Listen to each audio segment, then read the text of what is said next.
Muy buenas, bienvenidos otra vez. Hoy vamos a tratar de abordar el desembarco de Alhucemas. Después de contar tanta derrota, después de contar tanto revés para las fuerzas españolas y para la dictadura de Primo de Rivera, porque la retirada de la línea Estella, pues bueno, a pesar de lograr ciertos objetivos, que fue la de poder replegar a 23.000 hombres durante el año 1925, a principios del año 1925, la realidad fue que supuso un desastre de casi 13.000 bajas, sin casi 14.000 bajas, para ser un poco más precisos. Supuso un pequeño desprestigio del directorio militar hacia el resto de militares que estaban destinados en el RIF, porque ellos no eran partidarios ni mucho menos de aquello de retirarse o de dar concesiones a los rifeños levantados, por supuesto. Nunca debemos olvidar que las cávilas que cooperaron con los españoles pues ofrecieron tanta sangre para defender la causa española como los rifeños que colaboraban con Abdelkrim para la causa contraria, ¿no? Bien, pues 1925, febrero de 1925, que ya se ha alcanzado la línea Estella, Abdelkrim llega a su máximo esplendor. Por fin ha conseguido, pues prácticamente dejar arrinconados a los españoles en una línea de comunicación que debía mantenerse a todo trance y para la cual se van a desplegar pues prácticamente un millar de posiciones, un millar de puestos que hay que mantener como sea para conservar siempre esa carretera de enlace entre Tetuán y Tánger y entre Tetuán y Fez, a través, por supuesto, de Ceuta, a través de Tánger, a través de Larache, a través de Azalquivir. Todas estas líneas que habían conseguido mantener pues como el último bastión de España en la parte occidental del protectorado, aún se conservaba pues una buena porción de terreno en los alrededores de Melilla, hasta Bentiep, si recuerdan ustedes, aún suponía mucho gasto, no solamente económico, sino en hombres. A pesar de que se había replegado mucho personal, España va a sufrir continuos hostigamientos a la línea, porque mantenerla suponía también el poder disponer siempre de tropas que estuvieran salvaguardando los bloqueos, las posiciones fundamentales, las alturas que controlaban esas carreteras. Abdelkrim tenía la oportunidad de vencer prácticamente a los españoles, de pactar con ellos. Se le ofrece no una tregua, sino un montón de concesiones que llegaron incluso a los 9 millones de pesetas anuales de renta para Abdelkrim, una autonomía para el RIF, conservar prácticamente todo el territorio que tenía la República, pero como una entidad autónoma dentro del protectorado español de Marruecos, disponer al mismo tiempo de su propio ejército, conservar su propio ejército para que la cávila de los Beni Riaguel, pues, colaborando con España, fuera evidentemente la que conservara la hegemonía dentro de las cávilas del Rif y de la Yebala. Se le ofrece también la posibilidad de compartir más o menos al 50% la explotación de las minas del Rif, mediante las dos compañías que ya operaban allí, la compañía francesa o de origen francés y la compañía española, que como decimos explotaban pues los recursos naturales del Rif, donde había también mucha parte de la burguesía catalana que había invertido en esas minas. Por eso no era raro, antes de que comenzara la dictadura del general Primo de Rivera, como el diputado francés Macià durante 1913, 1914, 1915 va a defender siempre la permanencia de España en Marruecos, habida cuenta de los intereses de la burguesía catalana en el protectorado. Bueno, pues Abdelkrim se va a negar. Abdelkrim solo quiere el reconocimiento de la República del Rif como entidad independiente, no solamente por parte de España, sino por parte de Francia. Las tropas francesas se habían hecho fuerte a caballo del río Huarga. El río Huarga está al norte de Fez, más o menos limita con el protectorado español, es un extraordinario obstáculo natural para poder salvaguardarse de la amenaza rifeña, porque Abdelkrim estaba muy crecido, ya había conseguido, gracias al sometimiento de muchas de las cávilas donde se había ido expandiendo, pues poder formar un ejército de forma intermitente, por supuesto, pero poder conseguir en un solo esfuerzo a 80.000 guerreros, 80.000 soldados, porque va a empezar a adoptar no solamente tácticas modernas de tácticas europeas, sino que incluso gran parte de sus hombres van a estar uniformados, van a tener empleos militares, o cargos, pues una estructura evidentemente más parecida a un ejército real que como habían empezado en 1909 o incluso en 1921, cuando los Beni y Riaguel van a desafiar a los españoles tanto en el desastre del Barranco del Lobo por el Chaldi, que era entonces el líder de la cábila rifeña, y en Anual, en 1921, con este Abdelkrim, que como ustedes saben, pues había sido funcionario al servicio de España, y ahora estarán viendo una foto de 1919, tan solo 2 años antes del desastre de Anual. El Abdelkrim va a mirar al sur, en lugar de obcecarse con la línea Estella, va a mirar al sur y va a intentar atacar a los franceses. Su objetivo principal va a ser dominar el río Huerga y llegar a la línea de comunicación con Fez, tomar Fez, y por tanto empieza a plantearse, o al menos eso dicen las crónicas, la posibilidad de convertirse en sultán de todo Marruecos. Los franceses, temerosos a partir del mes de febrero, cuando finaliza el repliegue de los españoles a la línea Estella, ya se han replegado todos los puestos que había al sur de dicha línea, se dan cuenta de que tienen que reforzar sus líneas en Marruecos. Los franceses tenían muchísimas tropas indígenas, muchísimas unidades que venían de sus territorios, de sus colonias. No deben ustedes olvidar que Francia en ese momento pues tiene gran parte de África colonizada. Por eso vemos a muchos de los soldados franceses que son soldados de color, que tanto en la legión extranjera como en las unidades regulares de tropas indígenas, que son muchas, de tropas coloniales, pero destacaba sobremanera la legión extranjera, la Legion, que era la unidad por excelencia y en la que se había inspirado, como en muchas reformas del ejército español, se había inspirado el general Millán Astray para crear el tercio de extranjeros, el primer tercio de extranjeros en España, que también se denominó la Legión Española. Abdelkrim va a mirar hacia el sur y va a tejer una ofensiva que supuso el Anual francés. Bueno, el río Huarga es un afluente del río Sebú. Es un río muy sinuoso. A sus 2 orillas pues hay cotas de considerable altura en la que los franceses habían tejido una serie de puestos fronterizos que tenían básicamente la misión de defender esa línea con respecto al río para evitar cualquier penetración hacia el sur. Estaba compuesto de una red de 66 puestos. El general francés, a finales del mes de febrero, se da cuenta de que las tropas españolas han desaparecido prácticamente del protectorado, que se mantienen en la línea costera del norte y del oeste, entre Ceuta y Larache, y que no hay nada entre Abdelkrim y su línea de defensa sobre el río Huarga. Por lo tanto, va a decidir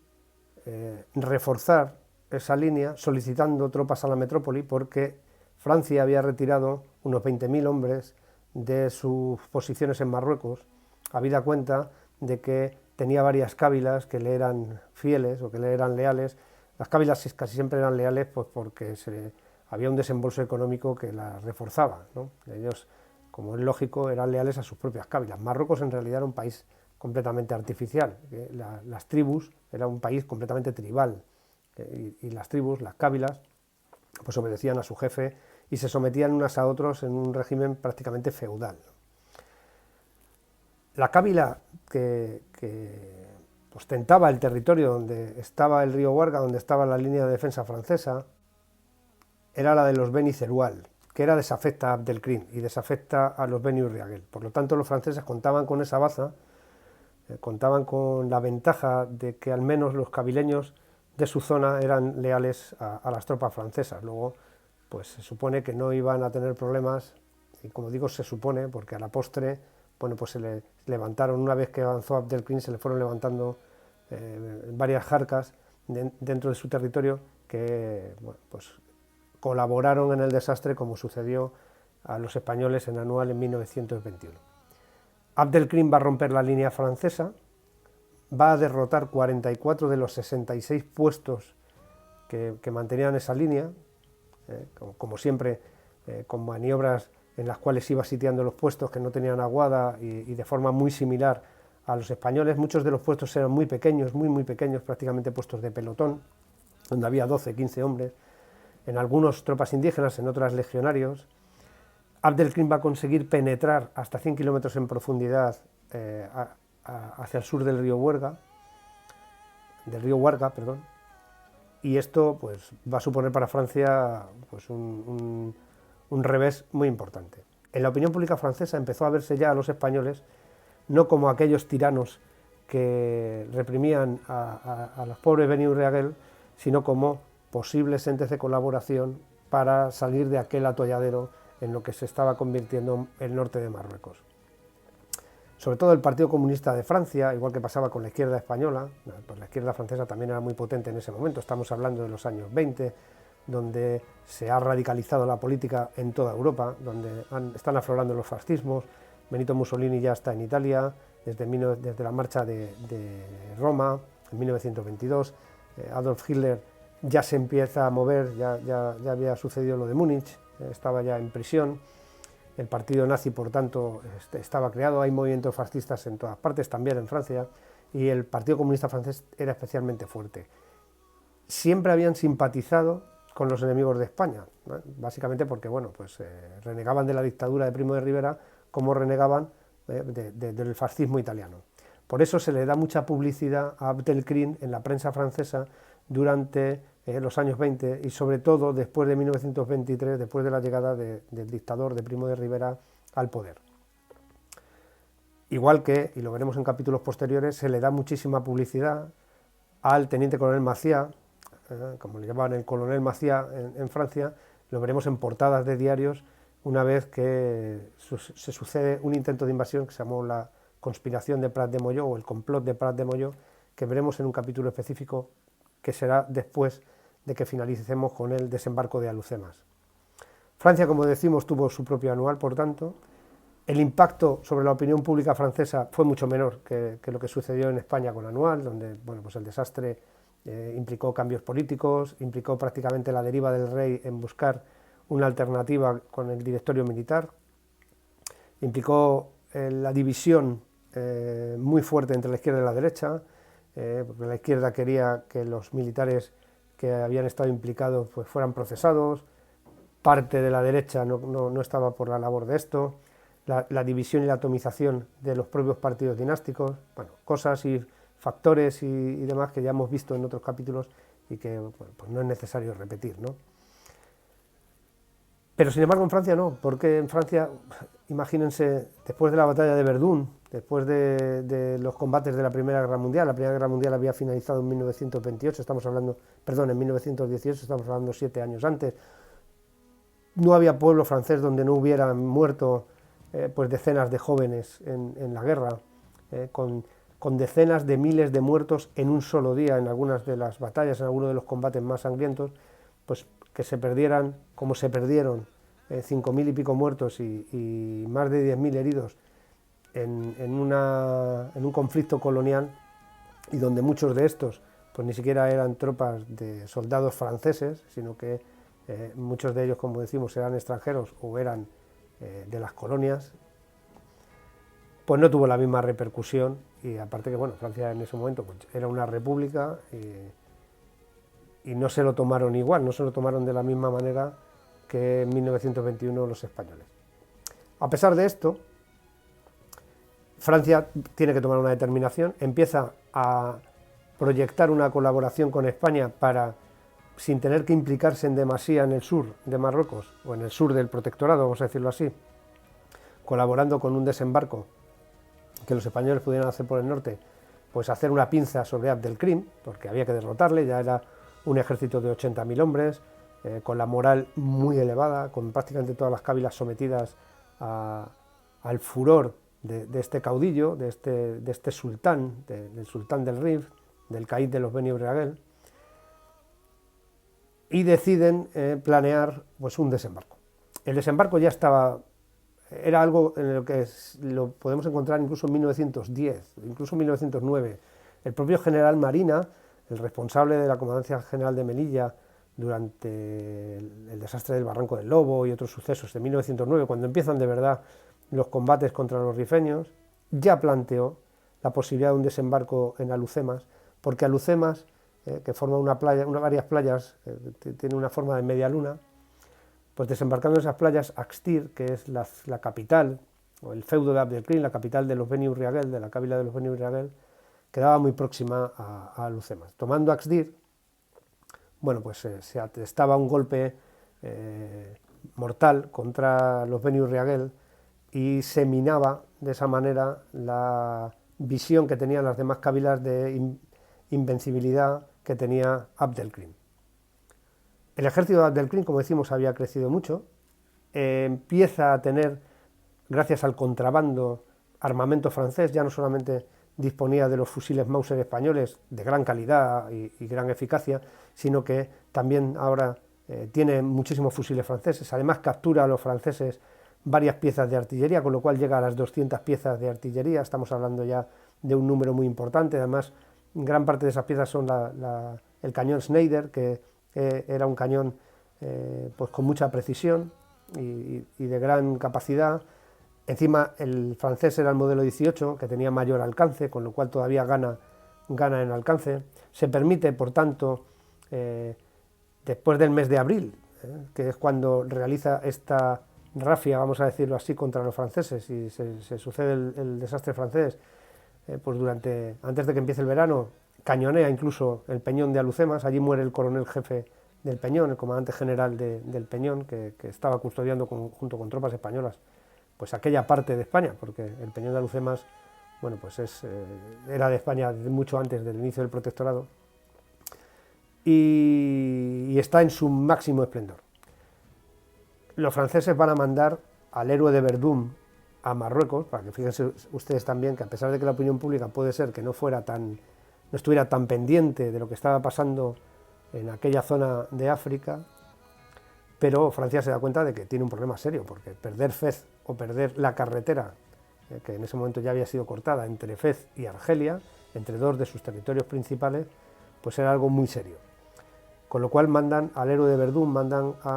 al mariscal Philippe Pétain, que bueno, pues la mayoría de ustedes habrán oído hablar de él porque fue después el líder de la Francia de Vichy, una vez que Francia se rinde ante los nazis en 1940, bueno, pues la Francia que queda sin ocupar por parte de los alemanes establece una especie de dictadura más o menos fascista y va a ser liderada por Pétain, que ya era en aquel momento un señor con 80 años, que bueno, se deja embaucar por los nazis para que en su pensamiento pues Francia sobreviva a aquella gran derrota, ¿no?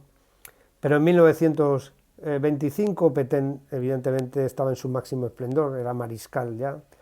había sido gran protagonista en la Primera Guerra Mundial, que Francia, como ustedes saben, pues vence junto con los aliados y caen los imperios, entre ellos, por supuesto, el imperio alemán. Pétain llega a Marruecos. Pétain era mucho más pro-español que el general anterior, va a colaborar con los españoles desde el primer momento, con Primo de Rivera, que en ese momento pues, se consideraba ya a sí mismo como el comandante general del protectorado, de lo que quedaba del protectorado, que estaba reducido a la línea que llevaba el nombre de su marquesado y a la ciudad de Melilla y sus alrededores, ¿no? Y se decide llevar a cabo un plan en el que tropas españolas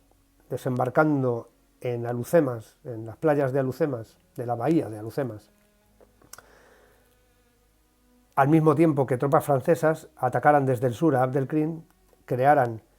dos frentes al mismo tiempo, dos frentes con operaciones bélicas ofensivas al mismo tiempo, que obligaran a Abdelkrim a dividir sus fuerzas. Además, conseguir mantener un secreto en las operaciones que no se había dado en la línea Estella después de las lecciones aprendidas tras airear a los cuatro vientos en la prensa internacional y en la nacional que España se iba a retirar hacia unas posiciones estratégicas, y que supuso pues, el desastre de Saguén, o el desastre de la retirada no solo de Saguén, sino de todo el sector occidental. Pues esta vez, como lección aprendida,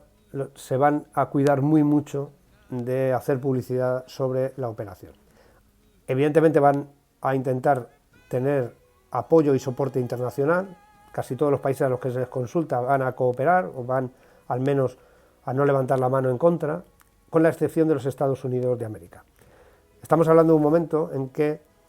los imperios europeos van creciendo a la sazón de imperios coloniales, pues el imperio británico, que ya gozaba de muy buena salud en el siglo XIX, y el imperio francés, continúan con su expansión colonial en Asia y en África, empiezan a tener problemas evidentemente en aquellos lugares, problemas con los indígenas, con los habitantes naturales de esos territorios. Las pérdidas en la Primera Guerra Mundial han sido muy fuertes, con lo cual pues, necesitan dotar a sus ejércitos de más tropas de nativos, y para evitar un poco el desgaste de los jóvenes franceses británicos que habían muerto a cientos de miles en la Primera Guerra Mundial, por no hablar incluso de millones si lo sumamos en total. Y por tanto, bueno, pues estaban en una situación más delicada que antes del inicio de la Primera Guerra. Estados Unidos se va a negar porque Estados Unidos ya empieza a tener una posición fuerte en la Organización de Naciones. Había además fomentado la independencia de aquellas naciones que se habían separado del Imperio Austrohúngaro o del Imperio Otomano después de la Primera Guerra Mundial, con el nacimiento de los países en los Balcanes, ¿no?, por ejemplo, y una serie de naciones nuevas que van a surgir a la sazón de la caída, sobre todo del Imperio Austrohúngaro y del Imperio Otomano, y no estaban muy por la labor de cooperar en la continuación de la expansión colonial que estaban llevando a cabo los países europeos, ¿no?